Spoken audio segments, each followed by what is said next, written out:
अस्सलाम वालेकुम दोस्तों, कैसे हैं आप सब लोग। दोस्तों, मैं आज आपसे थायराइड की बीमारी के बारे में बात करने जा रही हूं, जो कि आजकल बहुत तेज़ी से फैल रही है। मर्दों की बनिस्बत ये औरतों को ज़्यादा होती है और टीनेजर्स गर्ल्स भी इससे बहुत मुतासिर हो रही हैं। वजह नाक़िस ग़िज़ा, एनवायरमेंटल पोल्यूशन और स्ट्रेस। दोस्तों, मैंने इस बीमारी से बहुत सफ़र किया, लेकिन मैंने इससे हार नहीं मानी और मैंने हर वो रास्ता इख्तियार किया जो मैं कर सकती थी इस बीमारी को हील करने के लिए।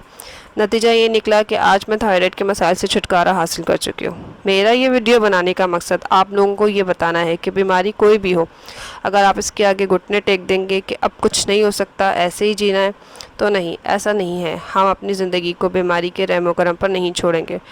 हम एक अच्छी और सेहतमंद ज़िंदगी गुजार सकते हैं, तो बीमार क्यों रहें। दोस्तों, हमारी बॉडी बहुत ही इनक्रेडिबल सलाहियतें रखती है। अगर हम अपनी बॉडी को वो दें जो इसे चाहिए और इन चीज़ों से बचें जो इसके लिए नुकसानदेह हैं, तो हमारी बॉडी ख़ुद को हील करना शुरू कर देती है। पर इस प्रोसेस में काफ़ी टाइम लगता है और मेहनत भी।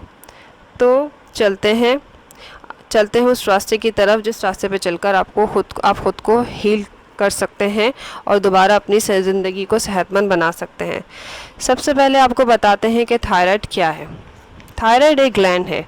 ये आपकी गर्दन के सामने वाले हिस्से में होता है।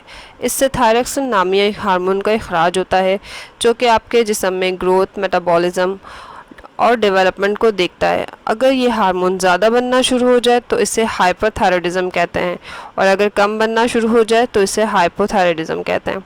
इसके सिम्टम्स में थकन, चिड़चिड़ापन, बाल गिरने, जॉइंट्स पेन होना, पीरियड्स प्रॉब्लम होना और बहुत से मसाइल शामिल हैं। इसकी दवा जो डॉक्टर तजवीज़ करते हैं वो आपको लाइफ टाइम लेनी पड़ती है, और मेरा ये एक्सपीरियंस है कि दवा लेने की कुछ अरसे बाद ही दवा का असर ख़त्म होता है और आपको अपने दवा की डोजेज बढ़ाने पड़ते हैं, वरना वो सारे सिम्टम्स जो डिसअपीयर होते हैं वो वापस आ जाते हैं।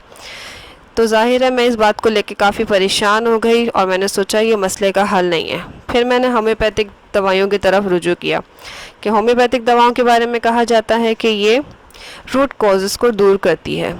होम्योपैथिक दवा से मेरे सिम्टम्स किसी हद तक कंट्रोल हुए, पर ख़त्म नहीं हुए। थकन, पीरियड्स प्रॉब्लम और बाल अभी तक गिर रहे थे। फिर मैंने मज़ीद रिसर्च का रास्ता इख्तियार किया और काफ़ी डॉक्टर्स, हीलर्स, न्यूट्रिशनिस्ट और ऐसे लोगों के लेक्चर सुने जिन्होंने इस बीमारी से फ़ाइट की और अपने आप को दोबारा सेहतमंद ज़िंदगी की तरफ लेकर आए। मैंने ये नतीजा एक्स किया दोस्तों कि किसी भी बीमारी के लिए आपको सबसे पहले अपना लाइफस्टाइल, स्पेशली अपनी ईटिंग हैबिट्स को बदलना होगा। आपको कुछ चीज़ें अपनी लाइफ में इंक्लूड करना होगी और कुछ चीज़ों को निकालना होगा। सबसे पहले वो चीज़ें जो आपको लाइफ में इंक्लूड करनी हैं, उनमें सब नंबर वन पर है एक्सरसाइज। आपको एक्सरसाइज को अपनी आदत बनाना होगी। आपको पूरा दिन में सिर्फ 15 मिनट एक्सरसाइज को ज़रूर देना है। कोशिश करें वो 15 मिनट सुबह में हो और सुबह की धूप में एक्सरसाइज करें। आप योगा ज़रूर करें। ये आपको इस बीमारी से हील करने में बहुत मदद करेगी, और धूप लेने से आपके जिस्म को विटामिन डी की कमी पूरी होगी, जो कि थायराइड पेशेंट में लाजमी होती है। सेकंड नंबर पे है आपको अपनी डाइट में सलाद का इस्तेमाल लाजमी करना होगा, जिसमें चुकंदर, हरा धनिया जो होता है, प्याज और टमाटर को मिला के आप रोज़ाना इस सैलेड का अपने लंच में और अपने डिनर में इस्तेमाल करें। फ्रूट्स का इस्तेमाल भी आपको लाजमी करना होगा, क्योंकि थायराइड प्रॉब्लम में आपके जिस्म में मिनरल्स, विटामिन्स की कमी होती है आपके इम्प्रॉपर थायराइड फंक्शन की वजह से। इसलिए आपको अपनी डाइट में मज़ीद और अच्छे हेल्दी फूड्स को ऐड करना होगा, ताकि आपकी बॉडी जो सफ़र कर रही है वो सफ़र करना बंद हो जाए और उसकी नीड पूरी हो और वो ख़ुद को हील करना शुरू हो। नेक्स्ट है कि आपको अपनी डाइट में ड्राई फ्रूट्स का इस्तेमाल लाजमी करना होगा, जिनमें अखरोट, बादाम, इनका इंटेक आप लाजमी रखें। सुबह में और शाम में आप 2-2, 4-4 अखरोट खा लें। ये आपकी डेली की रिक्वायरमेंट को पूरा करेगा, जिसमें कैल्शियम, आयोडीन और दूसरे मिनरल्स है। फैटी एसिड जो है वो भी आपको इनसे मिल जाएंगे, जो कि थायराइड के नॉर्मल फंक्शन के लिए बहुत ही वाइटल होते हैं। नेक्स्ट है, अब उन चीज़ों की तरफ आते हैं हम जिनको आपने अपनी लाइफ से निकालना है। सबसे पहले हम बात करेंगे कि आपको ग्लूटेन फ्री डाइट पर जाना होगा। दोस्तों, आपको ग्लूटेन फ्री डाइट पर जाने के लिए मैं आपको इस तरह से कन्विंस कर सकती हूँ कि मैंने जब ग्लूटेन फ्री डाइट पर जाने का रास्ता अख्तियार किया तो मेरे सिम्टम 2 दिन में ही कंट्रोल हो गए। मुझे थकन, मेरे एनर्जी लेवल्स बेटर हो गए और 3 से 4 दिनों के अंदर अंदर मेरे बाल गिरना भी स्टॉप हो गए। तो आप भी इस पर ज़रूर जाएं और उसे ट्राई करें। आपको गंदम से बनी हुई सारी चीज़ें छोड़नी होंगी। अगर आप सिर्फ इसे 1 हफ़्ते के लिए ट्राई करें। 1 हफ़्ते में अगर आपको अपने सिम्टम्स में बेहतरी महसूस हुई तो आप इसे मज़ीद कंटिन्यू करिएगा, वरना आप छोड़ दीजिएगा।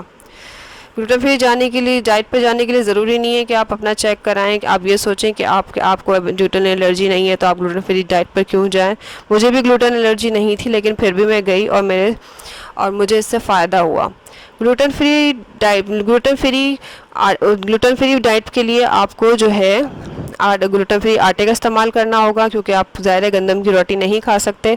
तो ग्लूटेन फ्री आटा बनाने के लिए आप जौ का आटा ले लें, चने का, चावल का, इन सब का मिक्स करके आप जो है वो ग्लूटेन फ्री आटा बना लें, जिसकी रेसिपी मैं आपको डिस्क्रिप्शन में दे दूँगी, लिंक्स जो डिस्क्रिप्शन में दे दूँगी, जिससे आप आराम से उसको सीख सकते हैं कि वो कैसे बनाते हैं।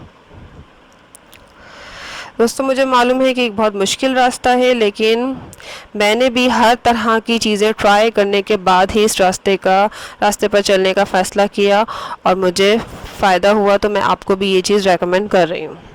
नेक्स्ट है ऑयल्स फ्री डाइट। यानी आपको ऑयली चीज़ों को, तली हुई चीज़ों का बहुत ही कम इस्तेमाल करना है, क्योंकि थायराइड फंक्शंस में ऑयली चीज़ें बहुत नुकसानदेह होती हैं। और आपको हेल्दी ऑयल्स का इस्तेमाल करना होगा, जिसमें कोकोनट ऑयल और ऑलिव ऑयल शामिल है, और दूसरे ऑयल्स भी हैं जो आप अपनी लाइफ डाइट में शामिल कर सकते हैं।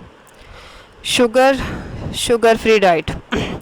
तो आपको अपनी डाइट में शुगर को बहुत लिमिटेड करना होगा। अगर आप उसे ख़त्म नहीं कर सकते तो लिमिटेड लाजमी कर दें, और कोशिश करें कि चीनी की जगह जो है वो आप गुड़ का इस्तेमाल करें। गुड़ में फिर भी मिनरल्स शामिल होते हैं, विटामिन्स होते हैं। ओके, अब मैं अपनी नेक्स्ट वीडियो में आपको बताऊंगी थायराइड से रिलेटेड हर्बल रेमेडी जो आप इस्तेमाल करके अपने थायराइड को हील कर सकते हैं। और मिलते हैं अपनी नेक्स्ट वीडियो में, और प्लीज़ मेरे चैनल को लाइक करें, सब्सक्राइब करें, और मैं इस तरह की हेल्दी इंफॉर्मेशन आपके लिए लाती रहूँगी। शुक्रिया।